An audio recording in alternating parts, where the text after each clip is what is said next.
मैं यहाँ की बहुरिया हूँ। माननीय सांसद जी फिल्मों में साड़ी पहनकर बहुरिया बनते हैं, लेकिन मैं तो यहाँ की बहुरिया हूँ। बेटी की डोली मैके से उठती है तो ससुराल से बेटी की अर्थी उठती है। ताउम्र जिंदगी भर बेटी ससुराल को सजाती है, संवारती है, उसी में रहती है, वही उसका परिवार है। गोरखपुर मेरा घर, मेरा परिवार है, मेरे लोग हैं, ये मेरा क्षेत्र है। चुनाव रहे या चुनाव न रहे, मैं लगातार अपने क्षेत्र में बनी रहती हूँ। चुनाव आज है, मैं 24 साल से यहाँ हूँ, मैं 24 साल से समाज सेवी हूँ और 14 साल से यहाँ राजनीति में हूँ। तो चुनाव रहे या न रहे, मेरे लोग हैं, मैं निरंतर चलती रहती हूँ, सदैव इसी तरह काम करती रहती हूँ। लोकतंत्र के महापर्व की शुरुआत हो गई है। 7वें चरण की तैयारी चल रही है। छठे चरण की अगर बात कही जाए मतदान का, तो आज मतदान छठे चरण में जगह जगह हो भी रहा है। इस बीच अगर बात कही जाए गोरखपुर के बारे में, गोरखपुर हॉट सीटों की गिनती में गिना जाता है। और अगर बात की जाए समाजवादी पार्टी के बारे में, तो समाजवादी पार्टी ने यहाँ से अपना प्रत्याशी काजल निषाद जी को चुना है। काजल निषाद जी के बारे में बातचीत कही जाए तो लगातार लखनऊ में एडमिट होने के बावजूद, तबियत खराब होने के बावजूद, पैर में चोट लगने के बावजूद लगातार जनता के बीच में जा रही है, जनता को संबोधित कर रही है, जनता से रूबरू हो रही है, अपने कर्तव्य से पीछे नहीं हट रही हैं। विपक्ष अगर बात कही जाए एनडीए गठबंधन को लेकर, तो लगातार ये भी कह रहा है कि ये जनता को अपने मोह जाल में फंसा रही है, तबियत खराब होने का देख दिखावा है। इन सभी मुद्दों पर बातचीत करेंगे कि क्या वाकई में जो तबियत खराब है सिर्फ और सिर्फ जनता को अपने जाल में फंसाने का ये षड्यंत्र है, वाकई में जनता के बीच या फिर बात कही जाए जनता के दिल में सच में जगह बनाना है। तो सबसे पहले टीवी 24 चैनल पर आपका स्वागत है मैम। टीवी 24 का मैं भी स्वागत करती हूँ, आपका भी स्वागत करती हूँ। सभी दर्शक मित्रों को प्यार भरा नमस्कार एवं प्रणाम करती हूँ। ठीक है, शुरुआत में जो मैंने स्टार्टिंग किया, सीधा पहला सवाल वही करूँगी। तबियत खराब हुआ, लखनऊ में एडमिट रही, काफ़ी ज़्यादा सीरियस था, चारों तरफ मीडिया से लेकर हर जगह तहलका मचा था कि गोरखपुर से सपा प्रत्याशी काजल निषाद जी एडमिट है। और आपके भी पोस्ट सोशल मीडिया पर वायरल भी हो रहे थे। इन सब के बावजूद, इतनी क्रिटिकल कंडीशन होने के बावजूद भी जनता के बीच में जा रही हैं। वाकई में जनता से अटैच है या फिर सिर्फ और सिर्फ 2024 का लोकसभा चुनाव जीतना है, इसलिए ये सारी रणनीति हो रही है, जैसा कि आपके अगेंस्ट में जो पार्टी खड़ी है? सर्वप्रथम मैं यहाँ की बहू हूँ। गोरखपुर मेरा घर है, मेरा ससुराल है, मैं यहाँ की बहुरिया हूँ। माननीय सांसद जी फिल्मों में साड़ी पहनकर बहुरिया बनते हैं, लेकिन मैं तो यहाँ की बहुरिया हूँ। बेटी की डोली मैके से उठती है और ससुराल से बेटी की अर्थी उठती है। ताउम्र जिंदगी भर बेटी ससुराल को सजाती है, संवारती है, उसी में रहती है, वही उसका परिवार है। गोरखपुर मेरा घर, मेरा परिवार है, मेरे लोग हैं, ये मेरा क्षेत्र है। चुनाव रहे या चुनाव न रहे, मैं लगातार अपने क्षेत्र में बनी रहती हूँ। चुनाव आज है, मैं 24 साल से यहाँ हूँ, मैं 24 साल से समाज सेवी हूँ और 14 साल से यहाँ राजनीति में हूँ। तो चुनाव रहे या न रहे, मेरे लोग हैं, मैं निरंतर चलती रहती हूँ, सदैव इसी तरह काम करती रहती हूँ। मुकाबला कठिन आपको नहीं लग रहा है? जहाँ पर बीजेपी की बात कही जाए और इस बार वो नारे दे रहे हैं 80 की 80 सीटों को जीतने के लिए, और कहीं ना कहीं गोरखपुर लगातार भाजपा का गढ़ भी रहा है, मुकाबला कठिन नहीं लग रहा है कि जहाँ पर रवि किशन खड़े हैं और आप जिस तरीके से उनको कह रही हैं कि वो भी फिल्मों में साड़ी पहनकर बहुरूपिया का रोल अदा करते थे, बहुरिया का रोल अदा करते थे, लग नहीं रहा है कि कहीं ना कहीं अभिनेत्री आप भी हैं, अभिनेता वो भी हैं, वो भी कहीं ना कहीं तालमेल है आप लोगों का एक तरह से मिलता है, और जिस पोजीशन पे वो हैं और जहाँ से वो लड़ाई लड़ रहे हैं उसी टिकट पे आप भी दूसरी पार्टी से लड़ाई लड़ रही हैं, सब कुछ कहीं ना कहीं मिलता जुलता है। मुकाबला किस तरह से देख रही हैं? मुकाबला यहाँ है ये नहीं है, क्योंकि वे बाहरी है, मैं लोकल हूँ, वे जौनपुर के हैं, मैं गोरखपुर भहुआ पार की रहने वाली हूँ। और जनता इस बार बाहरी को बाहर का रास्ता दिखाने वाली है, घर की बहुरिया को, घर की बेटी को जिताने वाली है। दूसरी बात, ये काजल निषाद का व्यक्तिगत चुनाव नहीं है, ये मेरी जनता का चुनाव है। जनता वर्सेस सत्ता का ये चुनाव चल रहा है और जनता जीत रही है। जनता अपने मुद्दों पर चुनाव लड़ रही है। यहाँ महिलाएं महंगाई से परेशान है। सबसे बड़ी परेशानी अगर भारतीय जनता पार्टी की सरकार ने दी है तो युवाओं को बेरोज़गार कर दिया। मैं देखती हूँ गांव गांव टोला टोला में लगातार घूमती हूँ, कभी 6:30 बजे निकल जाते हैं, रात को 12-1 बजे तक इसी टूटे पैर के साथ मैं चलती हूँ। प्लास्टर लगा था, मोटा सा प्लास्टर, तभी भी चलती रही। प्लास्टर खुल गया तभी भी चल रही हूँ। आराम नहीं किया तो सूजन अभी भी बनी हुई है, पैर में अभी भी हड्डी में वो खिचकता है चलते हुए, मैं फिर भी चल रही हूँ। लखनऊ में एडमिट थी, मैं फिर भी चल रही हूँ। और इसी तरह मैं अपना जनता के बीच में लगातार चलती रहती हूँ। ये मेरा घर है। दूसरी बात, लड़ाई इसलिए भी नहीं है क्योंकि माननीय सांसद जी कहते हैं कि गरीबों के पसीनों से बदबू आती है, तो गरीबों का वोट चाहिए माननीय जी को, निषादों का वोट चाहिए, और निषादों के पसीने से बदबू भी आ रही है, तो लोग समझ रहे हैं, लोग बेवकूफ़ नहीं हैं। दूसरी बात कि अपनी बेटी को तो न्याय नहीं दे रहे हैं, अपनी पत्नी के मंगलसूत्र का तो मान नहीं रख रहे हैं। उनकी बेटी दर दर की ठोकरें खा रही है, उनकी पत्नी दर दर की ठोकरें खाकर कह रही है, माननीय जी को शर्म नहीं आ रही है। उनकी पत्नी कह रही है कि डीएनए टेस्ट करवा ले या हम कोर्ट कचहरी कोर्ट के माध्यम से इस तरह का फैसला करें। वो उनको खर्चा पानी नहीं देकर उनकी दूसरी मेहरारू जो है उनके साथ वो रह रहे हैं। तो यहाँ की जनता को पता है कि जो अपनी बेटी का मान सम्मान नहीं रख रहे हैं वो हमारी बेटियों का क्या खाक मान सम्मान रखेंगे। जो अपनी पत्नी के मंगलसूत्र का जो मान नहीं रख रहे हैं वो हमारे मंगलसूत्र का मान कैसे रखेंगे। तो जनता अच्छी तरह से समझ रही है। आपने अपर्णा ठाकुर को लेकर जो भी बात कहा कि उनके मंगलसूत्र का वो लाज नहीं रख रहे हैं, रवि किशन जी की जो पत्नी है, जिनको वो पत्नी मानते हैं, उन्होंने जो एफआईआर दर्ज कराया था और जो चीज़ें उन्होंने कहा था, उन्होंने ये कहा था कि मेरे पति को फंसाने की ये साजिश है। और साथ ही साथ उन्होंने ये भी कहा था कि ये समाजवादी पार्टियों का, हाँ, समाजवादी पार्टियों का, हाँ, समाजवादी पार्टियों की रणनीति है, क्योंकि लोकसभा चुनाव है, वो नहीं चाहते हैं कि मेरे पति जीते। उनकी पत्नी का ये कहना है, जैसा कि आपने कहा मंगलसूत्र की वो लाज नहीं रख रहे। इस पे ठाकुर को लाई, समाजवादी पार्टी अपर्णा ठाकुर को लाई या कांग्रेस लाई अपर्णा ठाकुर को? वो रवि किशन जी की पत्नी है। रवि किशन जी भोले हैं, लड़का है, 2 साल के, फंस जाएंगे। नहीं, 2 साल के तो नहीं लगता। तब फंसा लेगी कोई। फोटो दिखा रही है बेचारी, वीडियो दिखा रही है, सारी चैटिंग वेटिंग दिखा रही है, रो रो के बुरा हाल बा, तो फंसा लिए लेवा। अब वो एक ही आई है, अभी तो एक ही आई है। जिस तरह का चाल चलन उनका है ना, 10 और लाइन में लगी होंगी, धीरे धीरे आएंगी, आप देखिएगा। लड़का कोई नहीं है यहाँ, कोई किसी को फंसा नहीं लेता है। रवि किशन जी का नेचर ही वैसा है कि कोई किसी को उनको फंसा नहीं, वो किसी को फंसा लेंगे। क्या लग रहा है, जीत पाएंगे? कौन? रवि किशन जी। वो तो जाएंगे घर अपने जौनपुर। लेकिन वो तो कहते हैं कि मैं यहाँ पे घर बनवा लिया हूँ, जनता के बीच रह रहा हूँ, उनके पल पल की खबरों को ले रहा हूँ, क्योंकि मैं यहाँ का बन गया हूँ। उनका ये बनवा लिए है ना, है तो नहीं ना यहाँ के, बाहर ही है। यहाँ की जनता ये देखती है कि लोकल कौन है, क्षेत्र में कौन जा रहा है। सांसद निधि माननीय जी खर्च नहीं किए हैं कहीं। जनता उनको पूछती है कि माननीय जी ये 5 साल में जो सांसद निधि आयल बा कहाँ खर्च किया आपने? तो कहते हर हर महादेव। जनता कहती है आप अपनी बेटी को न्याय काहे नहीं दे रहे हैं, पत्नी काहे छोड़ रखे हैं? तो कहते हर हर महादेव। शमशान घाट का उद्घाटन करने जाते हैं माननीय जी, तो कहते हैं बाबू यहाँ जरब तो सीधा स्वर्ग में जाइबा। इस तरह की ये उलुल जुलुल बातें करते हैं। एक गरिमामय पद पर विराजमान है, जनता ने प्यार आशीर्वाद सहयोग देकर उनको विराजमान किया, और जनता के सुख दुख में कभी गए नहीं। जनता के लिए कभी अधिकारी को हड़काए नहीं होंगे, जनता के लिए कभी एसओ थाना पुलिस में वो गए नहीं होंगे, जनता के लिए कोई अस्पताल का इंतजाम नहीं किए होंगे, जनता के बच्चों का लड़कों का एडमिशन नहीं करवाए होंगे, बिटिया कहीं शादी करके कन्यादान नहीं किए होंगे। जनता के बीच में जाते नहीं। इनके नाम का एक पत्थर आपने देखा कहीं? आप आई ना, लखनऊ से आई ना, गोरखपुर आई, कहीं देखा आपने? इनके नाम का एक पत्थरवा नहीं लगा है। या ऐसे माननीय तो कहते हैं कि नौका बिहार को वही चमका है जहाँ पर लाशों के लगातार उस नदी में बिछाव रहा करते थे, वहाँ पर आज मतलब गोरखपुर का वीवीआईपी जगह है। वो नौकायान का नींव रखा था मायावती जी ने, और पूरा का पूरा चालू करवाया अखिलेश। हाँ, बोला था ही, अखिलेश यादव जी ने पूरा चालू करवाया। मनो पूरा जो पुलाव पकाना था तो गैस चालू किया मायावती जी ने, पूरा का पूरा ग्रेवी के साथ पुलाव पकाया अखिलेश यादव जी ने। और भारतीय जनता पार्टी के लोग धनिया छिड़क के कहते हैं कि पुलाव हमने बनाया।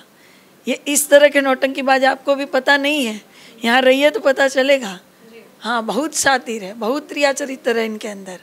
तो पूरा सिर्फ धनिया छिड़कने से कह देना कि पूरा पुलाव हमने पकाया, पूरे मेहनत का श्रेय ले लेना, तो जनता जान रही है ना, जनता सदियों से यहाँ रह रही है ना, नौकायान पे पहले भी जनता आती थी ना, तो जनता बूझ रही है अच्छी तरह से। आपने एक बात कहा कि रवि किशन जी निषाद समाज से दूरी बनाते हैं, बदबू आती है कई इंटरव्यू में, हाँ पसीनों से स्मेल उनको आता है जी, अभी भी कहा। वो कहते हैं कि निषाद समाज के कई ऐसे युवा हैं जो गोरखपुर में फिल्मों में मेरे साथ काम किए हैं, उनको हमने रोजगार दिया है, तमाम ये बातें कहते हैं, इस पर क्या कहना चाहेंगे? माननीय जी अभिनेता बनकर आए फिर नेता बने। पहले मात्र रवि किशन लिखते थे, आपको भी पता होगा, और फिर उन्होंने फिल्मों में, अरे राजनीति में सक्रिय होने के लिए रवि किशन शुक्ला लिखना शुरू किया। शुक्ला सरनेम लगा कि उनको ये लगा कि परमादरणीय ब्राह्मण समाज का वोट उनको मिल जाएगा। लेकिन सबसे बड़े ब्राह्मण परिवार का जो चेहरा है तिवारी हाथा, वहाँ पे छापा पड़वाते ईडी का, किस तरह के ब्राह्मण है वो योगी जी के जेब में पड़े रहते हैं रवि किशन जी। तो भारतीय जनता पार्टी में भी ऐसे परमादरणीय ब्राह्मण समाज के नेता हैं जो लड़ सकते हैं, आवाज़ उठा सकते हैं, निरंतर अपने क्षेत्र में अपने जनता के बीच में रहते हैं, लेकिन उनको टिकट नहीं दिया गया। लड़ सकते फिर भी बाहरी को बुलाकर फिर शुक्ल सरनेम लगाकर इनको टिकट दिया गया। क्यों? क्योंकि शुक्ल जी चूँ चाँ नहीं करते हैं, शुक्ल जी जेब में पड़े रहते हैं, शुक्ल जी अपने में मस्त रहते हैं, एकदम अपने में मस्त रहते हैं। किस तरह से अपने मस्त? हर हर महादेव बोल के मनो अपने मस्त रहते हैं अच्छे से। तो योगी जी को चलता है ऐसे नेता, ऐसे नेता योगी जी चलते हैं जो चूचा नहीं करते, जनता के बीच में उलूल चुलूल बयान दे, ठीक ना। तो इसीलिए जनता इनको पसंद नहीं करती है। दूसरी बात कि ये अभिनेता बनकर नेता बने, लेकिन अभिनेता बनकर ही रह गए। अभी भी शूटिंग खेलते हैं, अभी भी रियल लाइफ वाला जीवन जी रहे हैं। रियल लाइफ में माननीय जी क्षेत्र में उतरते नहीं हैं। मैं क्षेत्र में सुबह से चलती हूँ, रात तक मेरी हालत ख़राब हो जाती है। हमारे गटैयो बैठ गए बोलत बोलत, पूरा कपड़ा लत्ता पूरा धूल धक्का हो जाता है। और माननीय सांसद जी का कपड़ा का घड़ी नहीं टूटता है, एकदम वाइट और टाइट कुर्ता पहन के चलते हैं। इस तरह से चुनाव लड़ेंगे, इस तरह से क्षेत्र में जाया जाता है, तो जनता बूझ रही है। अच्छा, गोरखपुर को किस तरह से आप देख रही हैं, ये बताइए। गोरखपुर सुंदर है, गोरखपुर अच्छा है, मेरा परिवार है, मेरा घर है, गोरखपुर जीत रहा है। गोरखपुर में विकास को लेकर क्या कहना चाहेंगी? बहुत सालों से माननीय योगी जी आदरणीय यहाँ पे सांसद रहे, और उसके बाद भारतीय जनता पार्टी के ही ज़्यादा दबदबा रहा। राज्य से लेकर केंद्र में भारतीय जनता पार्टी रही। आज भी बहुत सारी समस्या और बहुत सारे मुद्दे जस के तस बने हुए हैं। जैसे ट्रैफिक की समस्या यहाँ बहुत ज़्यादा है, उससे छुटकारे दिलाने के लिए फ्लाईओवर होना चाहिए था। 4-5 फ्लाईओवर जो है, 3-4 फ्लाईओवर है, वो समाजवादी पार्टी की सरकार में ही शुरू हुआ माननीय अखिलेश जी ने, और उसके बाद यहाँ इन्होंने कोई काम नहीं किया। ये सिर्फ मंदिर मस्जिद के नाम पे बरगलाते हैं जनता को, विकास नहीं करेंगे। ये कहते तो है सबका साथ सबका विकास, लेकिन सबका साथ सबका विनाश करने का काम करते हैं। ट्रैफिक जाम से आज भी यहाँ की जनता को छुटकारा नहीं मिला। फ्लाईओवर होने चाहिए थे, जबकि इन्होंने कोई निर्माण कार्य शुरू नहीं किया। कभी भी ये कहते हैं हो रहा है, कार्य हो रहा है, प्रगति पर, इनका कार्य अभी तक प्रगति पर है, प्रगति हो नहीं रही है। इन्होंने कहा मेट्रो बनाएंगे, ईंटा हम लोग ढूंढ रहे हैं कई सालों से, एक ठो कहीं ईंटा मिल जाए। हम कई जासूस भी लगाए हैं कि बेटा कहीं एक ईंटा मिल जाए तो बता देना मेट्रो का। अभी तक मेट्रो का एक ईंटा नहीं मिला। तो इस तरह की सुविधाएं होनी चाहिए कि जिस तरह से एम्बुलेंस में परिजनों को लेकर जाते हैं लोग, बीच में ही उनका निधन हो जाता है ट्रैफिक जाम की वजह से, अस्पताल तक पहुंच नहीं पाते, वो सुविधा उनको मिल नहीं पाती। एक तो ये जस की तस समस्या बनी हुई है, इसका एक समस्या का समाधान होना चाहिए। दूसरी बात, जानवरों का बड़ा आतंक है। ये कहते हैं ना 5 किलो हम राशन दिए, 5 कुंटल तो सांड चर जाते हैं। जनता कड़ाके की ठंड में, कड़ाके की धूप में, एकदम अपने खेतों की रखवाली करने के लिए किसान मजबूर हो जाते हैं रात रात को। इतने एक एक गांव में, एक एक खेत में 25-25, 35 सांड हले रहते। वो वीडियो हमने बनाया भी है। मैं जहाँ जाती हूँ मुद्दों का तुरंत लाइव वीडियो बनाती हूँ, और लाइव वीडियो के माध्यम से दिखाया था कि किस तरह से खेतों को बर्बाद कर रहे थे जानवर। दूसरी बात, सड़कों पर आ जाते हैं तो दुपहिया वाले बेचारे हमेशा घायल हो जाते हैं उनसे टकरा कर। वो वीडियो भी मैंने बनाया था। मैं जा रही थी रात को 10:30 बजे, देखा 7 से 8 सांड पूरे बीच में बैठे हुए थे, घूम रहे थे, लड़ रहे थे। एक बाइक वाला टक्कर मारकर बेचारे का चकनाचूर हो गई, वहाँ खून लहूलुहान पड़ा हुआ है। मैं गई, मैंने वीडियो बनाया, वह भी लहूलुहान था और जानवर भी लहूलुहान था, दोनों को चोट लगती है हमेशा। तो इस तरह से इनका भी कोई समस्या का समाधान होना चाहिए जो अभी तक नहीं हुआ। इनके लिए पशु आश्रय स्थल जैसा कुछ बन जाना चाहिए, जिसमें पूरी देखरेख जो सांसद बनेंगे यहाँ के, उनके अंडर में होनी चाहिए, तो पशु भी वहाँ सुरक्षित रहे और यहाँ पे जो इंसान भी अपना जीवन अच्छी तरह से जीता रहे। एक तो ये सबसे बड़ी समस्या अगर यहाँ गोरखपुर की है तो जल भराव की समस्या है। ज़रा सी बारिश नहीं बरसती है, आधे घंटे 15 मिनट की बारिश अगर यहाँ बरस जाए तो आप देखिएगा ठेवने ले पानी आ जाता है, पूरा भर जाता है, इतना जलमग्न हो जाता है कि घरों में पानी में घुसने लगता है, बर्तनवा तैरने लगते हैं। और वो वीडियो मैंने बनाया था, मैं महापौर का चुनाव लड़ रही थी, बारिश हो गया 1 घंटे का भैया, देखा तो ठेवने ले पानी आ गया, मैंने उसी पानी में प्रचार किया और महिलाएं बेचारी बाहर निकल के देखा बहनी कैसे हमारे घर में पानी घुस गया बा, पूरा उनका गद्दा तकिया तैरने लगा। एक तो ये बड़ी समस्या है, जल निकासी की जो समस्या का समाधान आज तक भारतीय जनता पार्टी ने नहीं किया। सालों से यहाँ सांसद है योगी जी और अब माननीय रवि किशन जी सांसद है, ये नहीं किया। ये अंडर शिविर बनाना चाहिए कि जल भराव की समस्या ना हो। दुकानों में लकड़ी का सामान सड़ जाता है, वो मैंने खुद देखा है। तो ये सारी समस्या है जिसका समाधान नहीं हुआ है, तो विकास नहीं हुआ है। धनिया छिड़कने से विकास नहीं होता है। ठीक है, डॉक्टर संजय निषाद जी को लेकर क्या कहना चाहेंगी?